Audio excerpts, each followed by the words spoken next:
West ইন্ডিজকে 2-0 হারিয়ে 3 টেস্টের সিরিজে 2-0 জিতে গেল নিউজিল্যান্ড।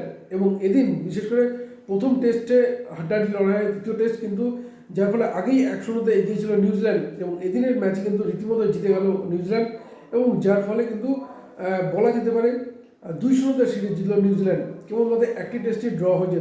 এবং এই টেস্টে যদি আমরা বলি, নিউজিল্যান্ডের 2 ওপেনার বিশেষ করে টিম লাথাম এবং ডেভান কনে, তাদের ভূমিকা কিন্তু অত্যন্ত গুরুত্বপূর্ণ। টিম লাথাম প্রথম ইনিংসে করেন 137 রান এবং ডেভন কনওয়ে করেন 227 রান। এবার এই দুই ব্যাটসম্যানই দ্বিতীয় ইনিংসেও কিন্তু সেঞ্চুরি করেছেন। টিম লাথাম করেন দ্বিতীয় ইনিংসে 101 রান এবং ডেভন কনওয়ে করেন 100 রান।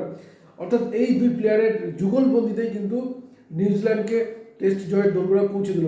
এবং এদিন দ্বিতীয় ইনিংস খেলতে নেমে টিম লাথাম এবং ডেভন কনওয়ের সেঞ্চুরি, পাশাপাশি কেন উইলিয়ামসনের 40 এবং রচিন রবীন্দ্রন 23 বলে 46 রানের দুর্দান্ত ইনিংস কিন্তু নিউজিল্যান্ডের স্কোর পৌঁছে দেয় 306-এ। এরপরেই খেলতে নামে ওয়েস্ট ইন্ডিজ। মনে করা হচ্ছিল হয়তো টেস্ট ড্র করলেও করতে পারে, কিন্তু দেখা যায় ওয়েস্ট ইন্ডিজ ইনিংস শেষ হয়ে যায় মাত্র 138 রানে।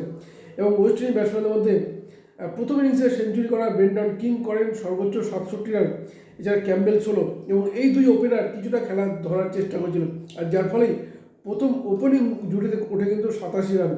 এবং ঠিক তারপরে প্রথম উইকেটের পতনের পরই কিন্তু উইকেট জুটি ভাঙতে শুরু করে, এবং 27 রানের প্রথম উইকেট, 27 রানের দ্বিতীয়, 88-তে তৃতীয়, 91 চতুর্থ এবং 98 রানের পঞ্চম উইকেটে পতন ঘটে। এরপর আর ঘুরে দাঁড়াতে পারেনি ওয়েস্ট ইন্ডিজ। মাত্র 138 রানে শেষ হয়ে যায় ওয়েস্ট ইন্ডিজের ইনিংস।